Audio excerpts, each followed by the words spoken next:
Bahasa dia bahasa Indonesia. Dia tak bercakap bahasa Cina. Saya terkejut. Kadang-kadang dengar suara macam orang Indonesia. Bila beralih tengok orang Cina.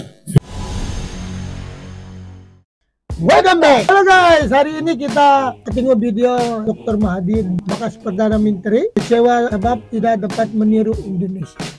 Anyway guys, kepada kamu kawan-kawan yang baru klik video ini, terima kasih banyak-banyak ya. Yang baru saja, welcome to our channel ya. Jangan lupa like, comment, dan subscribe. So hari ini kita tengok video ini, tapi sebelum itu kita review untuk santai ya. Jangan kita gaduh-gaduh, tidak baik. Neutral saja ya. Oke, let's go into the video. Bahasa dia bahasa Indonesia. Dia tak bercakap bahasa Cina. Saya terkejut. Kadang-kadang dengar suara macam orang Indonesia. Bila beralih tengok orang Cina. Kenapa Malaysia tak macam itu?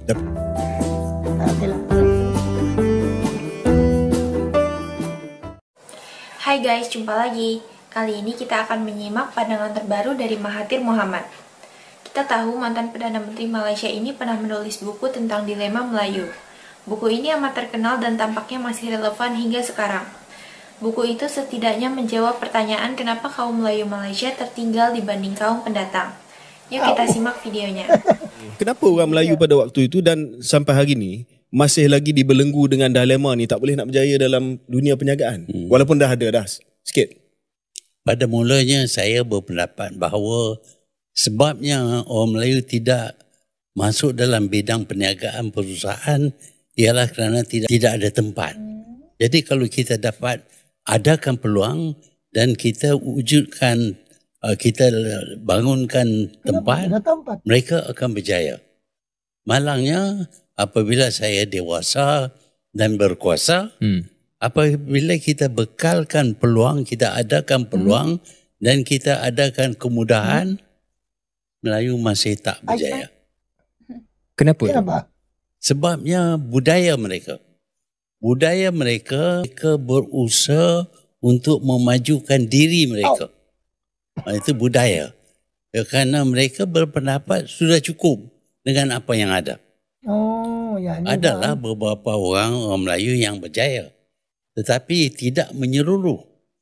Walhal kita lihat bangsa-bangsa lain. Mungkin maksud Dr. Mahathir itu orang Melayu ini dia bersyukur apa yang ada. Kalau enough sudah enough. Macam cukup bayar rumah, makan 3 kali sehari, beli kereta. Dia rasa sudah senang hati tinggal sama anak bini, cukuplah. Tapi semua mereka berjaya. Sehingga komuniti mereka lebih ke depan daripada orang Melayu. Jadi walaupun kita dapati ada beberapa orang Melayu yang telah rebut peluang dan berjaya, tetapi bilangan mereka amat sedikit. How did the society change? Ya, apabila kita tidak sanggup bekerja umpamanya, maka barulah orang lain datang kerana mereka lihat peluang banyak di Malaysia. Migrasi mereka disebabkan oleh kita tak sanggup membuat kerja-kerja tertentu. Dan mereka datang di sini, mereka sanggup bekerja walaupun berat, walaupun berbahaya, mereka sanggup bekerja. Hasilnya ialah hari ini mereka menjadi orang yang berjaya. Sebaliknya kita dapati umumnya orang Melayu kurang berjaya berbanding dengan kaum-kaum yang mendatang. Kita lihat di negara-negara seperti Jepun umpamanya, mereka bekerja kuat, sanggup buat apa saja kerja. Orang asing tak datang kerana tak ada peluang. Bila kita wujudkan peluang kerana kita tak nak kerja, maka orang asing masuk. Akhirnya mereka menuntut supaya mereka diberi hak dan saya khawatir kita akan hilang negara. Saya ingin sedarkan orang Melayu tentang kedudukan mereka. Kita sudah merdeka. Kita berkuasa. Tetapi dengan kuasa itu, kita sepatutnya lebih maju. Malangnya kita lihat orang lain lebih maju, kita tidak maju. Dan saya menyoal kepada diri saya, kenapa kita tidak maju? Yes. Dan saya berpendapat bahawa pandangan world view kita ialah memadailah macam ini, nak usaha, nak susah-susah, nak cari duit buat apa? Saya cukup makan, boleh hidup, anak saya boleh ke sekolah. Jadi easy satisfaction. Jadi kita cari yang mudah kerana tak sanggup memasuki dalam bidang di mana kita menghadapi cabaran yang besar dan kita perlu berusaha bersungguh-sungguh untuk mengatasi cabaran. Sebab itu saya berpendapat bahawa ini budaya kita. Ini budaya kita, nilai hidup kita. Kalau kita mempunyai nilai hidup yang sanggup menghadapi cabaran dan mengatasinya, insya-Allah kita akan berjaya. Sudah berapa umur? 95 umur. Tapi masih cergas, masih cerdik, masih pintar. Perasaan Tun tentang kedudukan orang bukan Melayu dalam negara Malaysia? Orang Melayu yang meneroka Semenanjung ini sebagai tanah Melayu. Dan seluruh dunia akui bahawa ini tanah Melayu. Kalau ada pendatang yang lain pun, mereka boleh jadi orang Melayu.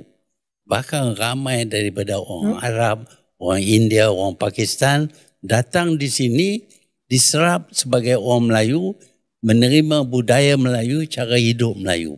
Itu tak jadi masalah kepada kita. Tetapi apabila datang migran yang ingin kekalkan identiti mereka, kaitan mereka dengan negara asal mereka, bahkan mereka ingin tukar nama pemilik negara ini supaya bukan negara orang Melayu tetapi negara berbilang kaum. Itu bermakna bahawa kita sudah hilang negara kita. Kita tahu mana-mana negara pun kalau mereka dijajah, diserang untuk dijajah, mereka mempertahan negara mereka bermati-matian. Ini kita lihat di Ukraine umpamanya. Tetapi kita seolah-olah okeylah, tak apalah orang lain datang, mereka kerja, mereka buat kerja, kita tak perlu buatlah. Biarlah. Dan akhirnya kita jadi miskin, orang ini jadi kaya. Bila kita miskin, kita jual tanah kita. Bila kita jual tanah kita, dia sama dengan menjual negara kita. Akhirnya mungkin negara kita ini menjadi seperti Singapura. Tak ada yang dimiliki oleh orang Melayu pun. Walhal itu sebahagian daripada tanah Melayu. Ini boleh jadi kepada Semenanjung. Daripada awal Tun mengamalkan asimilasi di Malaysia. Macam di Indonesia, di Thailand. Tak betul. Kita daripada awal lagi kita integration. Membenarkan mereka kekal dengan bahasa mereka. Ada asimilasi. Orang daripada negara Arab, Said apa semua itu, orang daripada India, orang daripada sekarang ini mereka didaftar sebagai Melayu. Mereka sudah di-assimilated. Tapi kita tak pernah insist untuk contohnya the Chinese immigrants, the Indian immigrants. Mereka tolak. Bukan kita tak insist. Kita nak mereka jadi Melayu. Tetapi mereka pandang rendah kepada kita. Tak nak dikenali sebagai orang Melayu. Tapi mungkin Tun akui bahawa model kita sekarang lebih baik daripada model di Indonesia sebagai contoh, sebab masing-masing ada nama, keturunan masing-masing, ada bahasa ibunda, ada kepelbagaian yang dia ajar di sekolah. Syaril kata we celebrate diversity. So unity and diversity, you use that a few times when you were Prime Minister. Kita tahu ada jenis orang yang identitinya Melayu.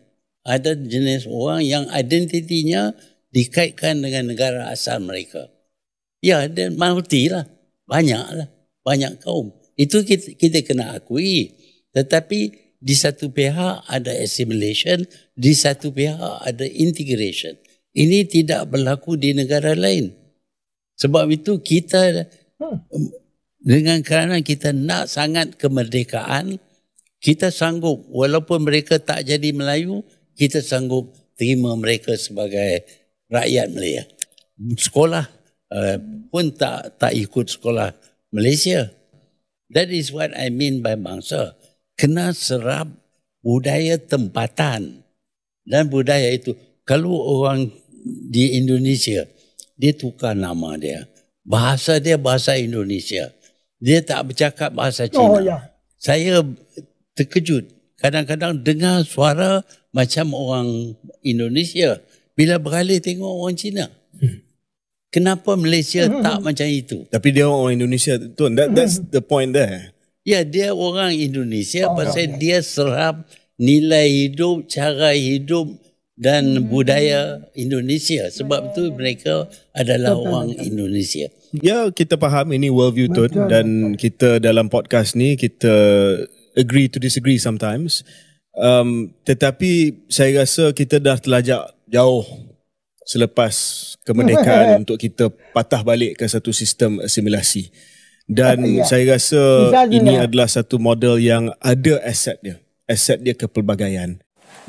Begitulah guys pandangan Mahathir Mohamad mengenai konsep bangsa di Malaysia. Rupanya ada perbedaan pandangan antara Mahathir dengan politikus yang lebih muda. Perbedaan seperti itu pula yang selama ini menyebabkan Malaysia gagal membentuk satu bangsa. Terima kasih sudah menonton kajian kami. Sampai jumpa lagi.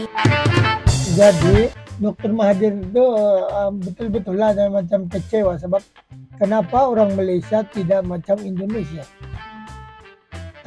Yang satu itu jawab sebab diorang Indonesia. Nah maksudnya Indonesia itu memang lain daripada yang lain. Sebab Indonesia ini ada pendirian dia sendiri.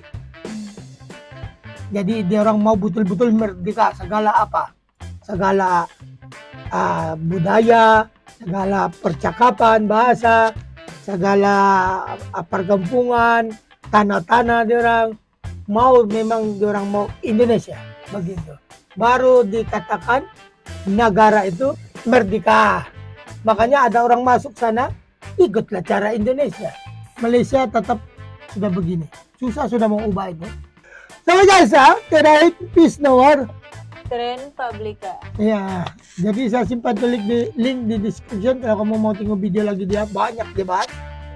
Silakan klik di bawah dan jangan lupa like, comment dan share video ini. Mudah-mudahan kamu dalam baik dan sehat selalu. Hop!